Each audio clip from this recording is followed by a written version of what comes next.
Hello and welcome back to an emergency episode of the House of Hoosier podcast brought to you by the Field of 68 Podcast Network. I am Austin Platt. No Ben Haller. His voice is shot, is what he told me. So he is out on today's episode.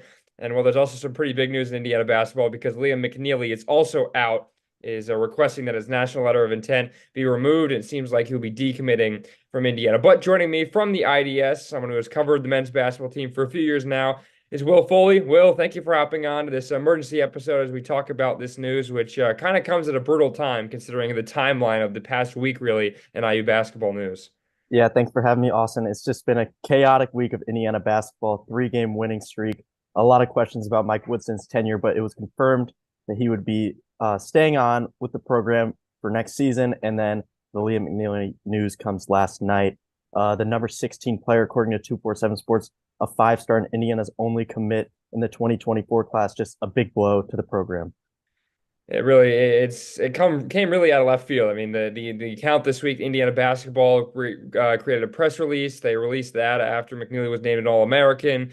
Things were looking good. There wasn't, too much communication, it seemed, which may have been an issue. But you mentioned it right there, Will. That is Indiana's only guy in the class of 2024. Their only commit is now gone, and presumably where he goes next. Obviously, Kansas is one of the first names you think of. Obviously, that was in the final few schools that, of course, he obviously chose Indiana at first, but now it seems like Bill Self may be just grabbing him from Bloomington and bringing him to Lawrence. I guess the real question is kind of what's next for Indiana. Obviously, there's nobody left in the 24 class, so and you have to figure to go in the portal. But now it's like, well, what comes next?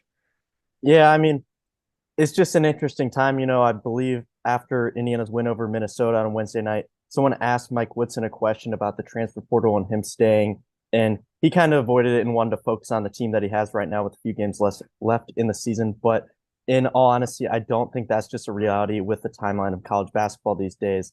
I think you have to be in constant communication with other guys, even at other schools or your recruits. Hence why Liam McNeeley decommitted.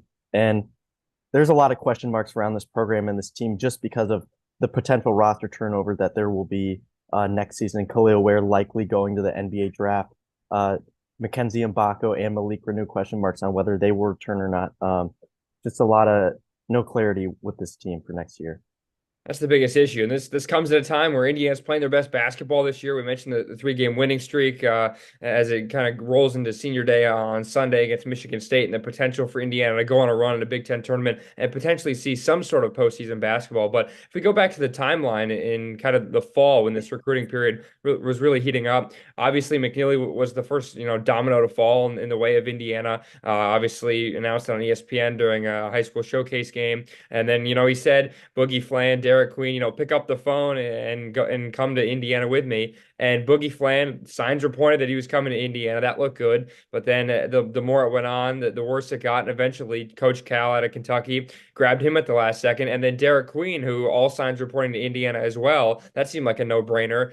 He commits to Maryland and opts to play for Kevin Willard over Mike Woodson. So is it a surprise, you think, in one's opinion, to say that you were surprised to see McNeeley pull his name out? Or do you think the writing was on the wall a little bit and signs were pointed that maybe he was going to pull out, or you think this is just a surprise considering the timing of everything? I do think it's a surprise. I mean, you could question kind of the direction of the program with this season. It obviously looks like no NCAA tournament, barring a late season run. But you just see the success that Mike Woodson has had in his 3 years with Indiana in terms of transforming Trace Jackson Davis's game into NBA level talent, getting Jalen Hood-Schifino and Malik Renew both five stars, sending Jalen Hood-Schifino to the NBA, Malik Renew's progression this year, and then receiving Khalil Ware in the transfer portal, a former five-star, and transforming him into an NBA level player. Mike Woodson has had success with his high-level recruits, and it was just surprising to see someone who had that success. Liam McNeeley obviously opted out for it and is looking for a different direction. Yeah, obviously we wish all the best for him and his family, and hopefully he makes a good decision and balls out and really shows the ceiling that he really has. But now, instead of potentially 3 5 stars, it is 0 5 stars, 0 4 stars, zero anybody in the 2024 class. And I think the biggest concern here is that, well, this season, obviously, whatever happens, it's in all likelihood going to be a failure of a year, assuming they don't make the NCAA tournament, which would be a huge step back from previous years when Woodson obviously put the team in a really good direction, getting them back, not quite obviously back, to the blue blood status that we know. Indiana's obviously still a blue blood without a doubt, but still not the national relevance that it once was. And that was obviously Woodson's goal to bridge the past with Bob Knight, who coached him, and into the future. Obviously, we know Woodson was on the older side. He's on the older side, so he was never going to be here for a decade or so. But in terms of kind of what's next, the number of guys that could leave, I think that's the biggest concern. Is now, well, we know Xavier Johnson's gone. We know Anthony Walker. They're both going to be out of eligibility. Khalil Ware's going to the NBA. There's no doubt about that. He's been balling out lately. But now the question is like, what's next? Trey Galloway. I think the rumors that he may not be back for a fifth year. Other guys, obviously, Anthony Leo's got the chance to come back. But you mentioned Renew, Mbako, who's been playing really well as of late. Maybe will put himself on draft boards if he plays that well down the stretch. It's kind of like, for you, Will, how many guys on this current team are gonna be on this roster next year? Because it's really slim pickings. That's a really tough question just because no one knows the state of college basketball anymore. I think to your point, the biggest returner would be Mackenzie Mbako. He's making a very late season push for Big Ten Freshman of the Year over Iowa's Owen Freeman. He's really shown the 5-star level talent that, and I neglected to mention him earlier. He kind of turned the corner and through the midseason has really elevated his game this year, his 3-point shooting. And so that's kind of a key factor that you want back next year if you're Mike Woodson in Indiana. Trey Galloway, as you mentioned, still has another year. Rumors of him leaving. I think even recently, rumors of Gabe Cupps potentially transferring, and then Malik Renew, another big star that you would want to return. It's hard to predict anyone. You would assume that guys like CJ Gunn or Caleb Bakes may be transferring just due to lack of playing time, lack of a bigger role that they were expected to take this year. And it's interesting to see what Mike Woodson will do in this transfer portal, especially with all the concerns about Indiana's 3-point shooting this year. That should be a big target of his. Another reason why McNeeley's loss is such a key factor for them next year. Yeah, you think about the things that Mike Woodson has said and as of late. Obviously, we know the value that Renew and Ware have to this team, but he said things like basketball is played inside out.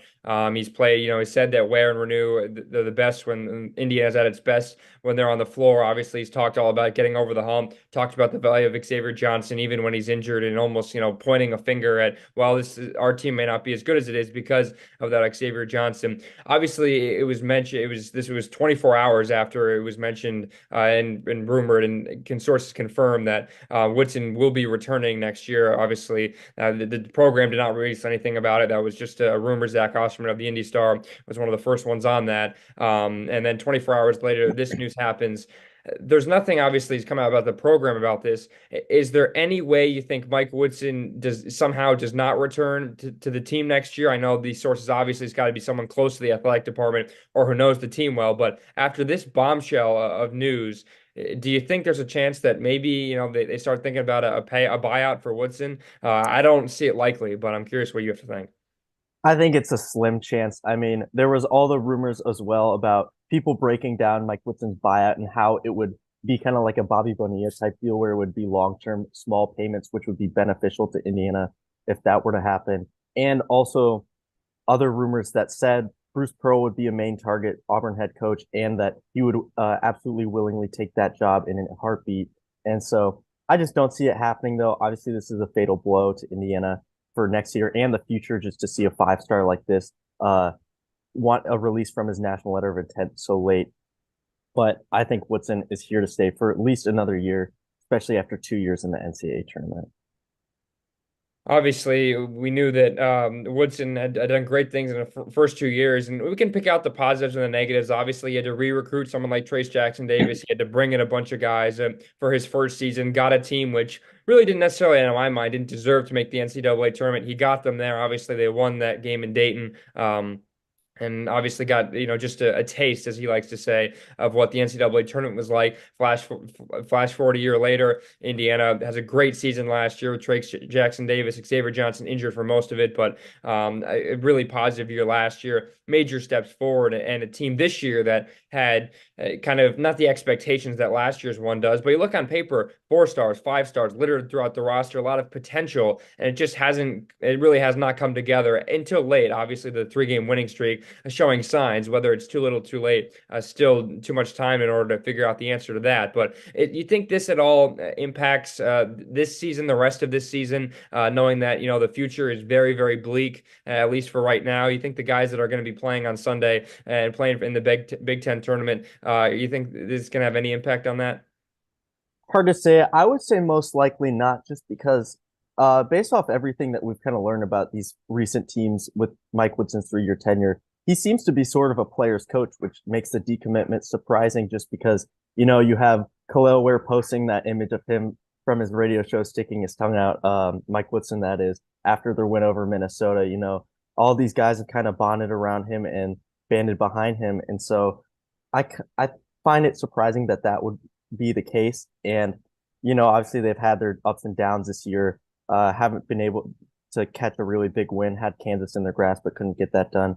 But a late season run is still on the table. Obviously, this 3 game win streak, Michigan State left to get to 500 in conference play before the Big Ten tournament, and then a run there would potentially get them an NCAA tournament bid. So I think that's kind of what their focus is on. And then obviously all the rumors about certain players like Galloway, Cup, CJ Gunn, whoever, that might be saved for later after the season.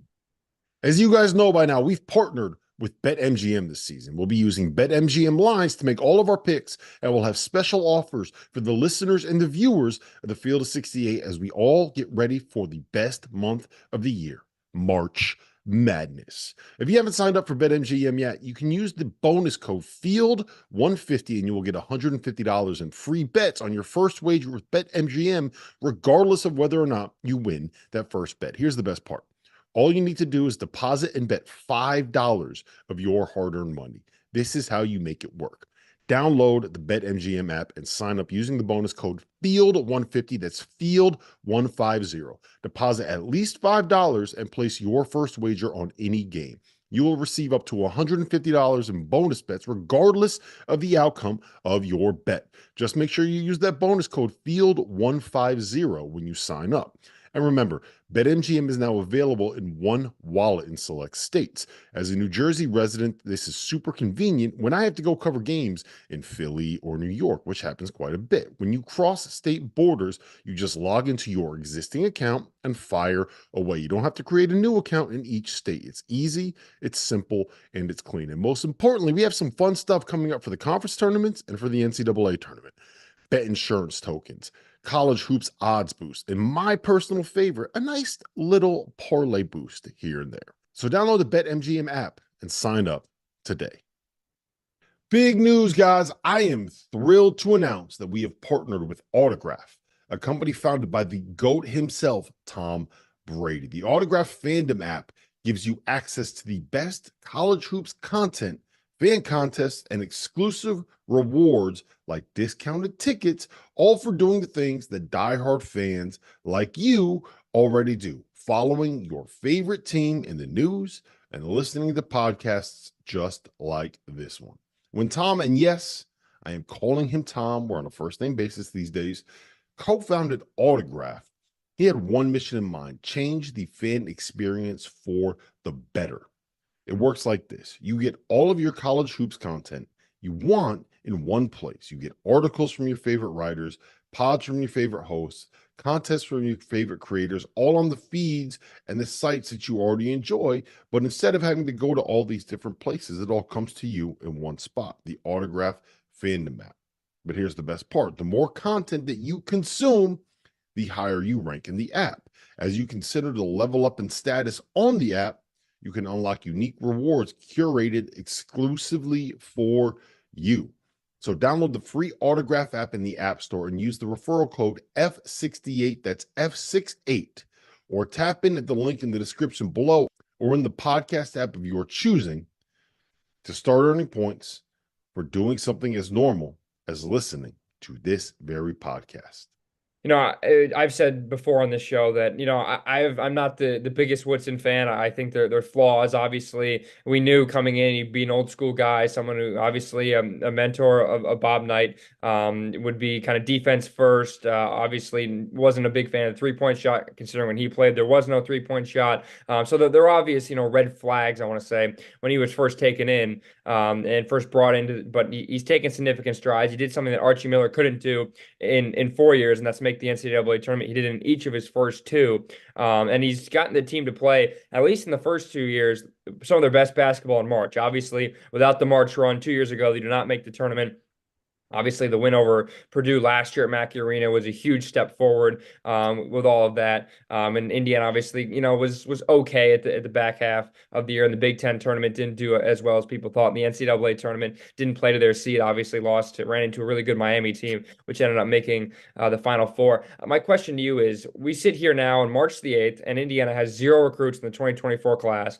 With all the NIL money, with the size of this coaching staff, with obviously the alumni in the program and everyone that has been here and loves Indiana and all of the fans, how do you get out of this, and how do you move forward with something like this? And obviously you still have this season to play for, which stinks, but it seems like Woodson took a few more days off than he should have on the recruiting trail. And it seems like McNeeley, like the other guys we mentioned, those other 5 stars, have just kind of slipped out of his fingertips. Yeah, it's really just a tightrope to walk. I mean, you talked about the recruiting trails. In-state talent has been kind of a key thing that Indiana fans have been looking at, that has been a lack thereof. I mean, not a lot of in-state talent has been coming to Indiana as of late, ever since even Trey Galloway and Anthony Leal. After that, it's a lot of national recruiting scales for Mike Woodson. That was his target, his 5 stars. He had success with Jalen Hood-Schifino, with Malik Renew, with Mackenzie Mbako, but a lot of fans want to see that in-state talent. Trent Sisley, I think it's who you're mentioning. Purdue's Matt Painter was out there watching him, and Mike Woodson was not. But it's really hard to say. I mean, obviously the transfer portal might be the most important asset to coaches nowadays, and with Indiana's resources, their money, their NIL collectives, and everything that they have available at their dispense, I think that the spring will be kind of the determining factor for Mike Woodson's success in the future for next year and moving forward. Obviously, we saw how Khalil Ware has done. He's been a all Big Ten level talent with Indiana, has really elevated his game, and he will be NBA bound. So if you get a few more talents like that, or just mid-major guys that can really be explosive in a major scene like that, then maybe we can have a better conversation about Mike Woodson moving forward. But it's a lot of skepticism right now. How big is this summer for Indiana basketball? I feel like this has to be one of the biggest summers in the history of the program. Obviously, we know Indiana, for the most part, has been irrelevant since the turn of the millennium. And obviously, it's changed maybe a little bit in the 2 years that Woodson has been here. But how big is this summer, and is this kind of make or break, you think, for Woodson? Because I think in a year from now, he could very well be on the hot seat, if not already out, because I think the decline from this news, and I'm afraid that the next year could be kind of rock bottom in a sense.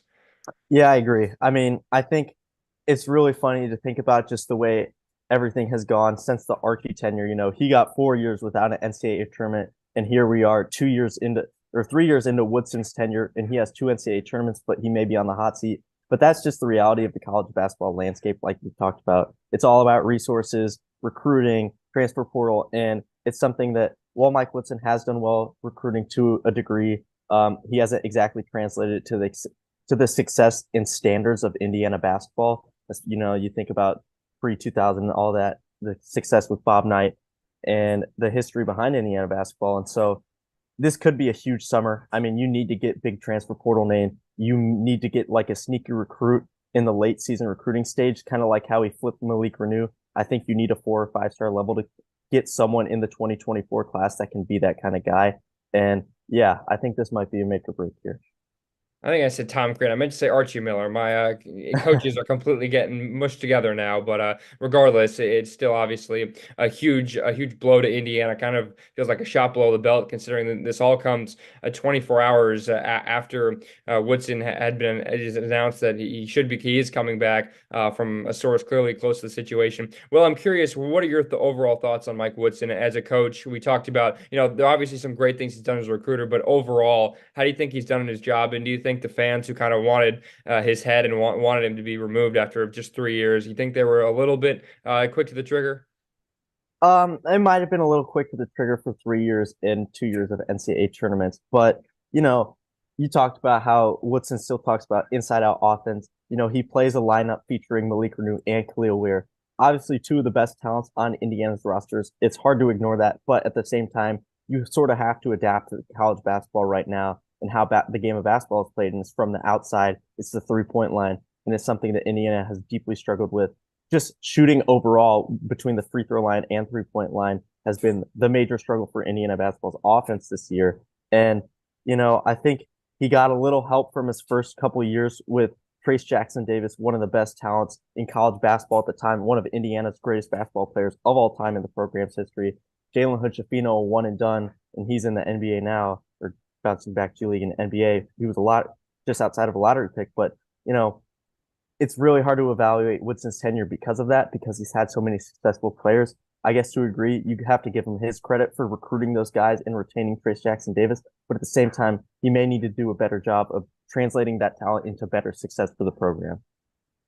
Yeah, it obviously makes for an interesting really summer ahead. This is going to be a very, very interesting kind of path and see who stays and who goes, because I am concerned that could be just the start. And I've seen comparisons to where it's an Indiana team that kind of reminds people of the Michigan one from last year. Obviously had two lottery players, a team that thoroughly underperformed and whatnot. And look at them this year. I mean, obviously Juwan Howard has had health issues, but coaching has been a complete disaster there. There's rumors that he's going to be out. And it kind of feels like almost for Mike Woodson that it kind of the writing could be on the wall that it could kind of be the same thing headed to next year, which really has, I think, a lot of people really concerned, really frustrated. Do you think McNeeley stays if it was announced that maybe Mike Woodson gets fired? Do you think he kind of did this out of spite, in a sense, doing it 24 hours? Because the timeline obviously is very interesting. We've seen McNeeley very active on Twitter. He knows what people are saying. His family obviously was connected with the IU fan base.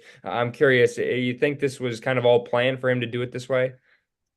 I'm not exactly sure. I mean, I think Brian Walsh was his primary recruiter, but obviously it was Woodson and his staff. And so you'd have to think that if Mike Woodson were to get fired, there's a good chance, depending on who comes in, if it's a big name, especially like a Bruce Pearl, that the rest of his staff, like Azir Roseman, Kenya Hunter, and Brian Walsh, may be gone. They may stay, but those are the guys who recruited Liam McNeeley, and they obviously had a close bond up until last night, apparently. And so I'm not sure it was a thing out of spite or anything like that. It just is very interesting timing with it all.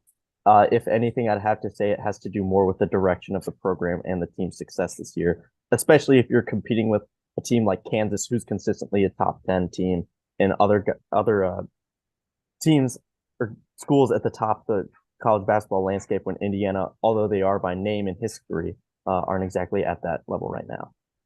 Just makes you think kind of, you play the what if game. What if, Indiana beats Kansas in that game you mentioned earlier this season? And does that have an effect on McNeeley, other guys? And obviously beating another blue blood on your home court would have made a big difference. But it is a tough time for the program, and a program that is trying to still ascend to where it once was, but is now taking, it feels like, significant steps backward. Will, thank you very much for joining us today. This quick episode of House of Hoosier. Any final thoughts before the last half of the last few games of the season? And obviously, we're still going to root for Indiana to go on a big run, potentially make the NCAA tournament and recruiting going forward. But it feels hard to do that after the news like this.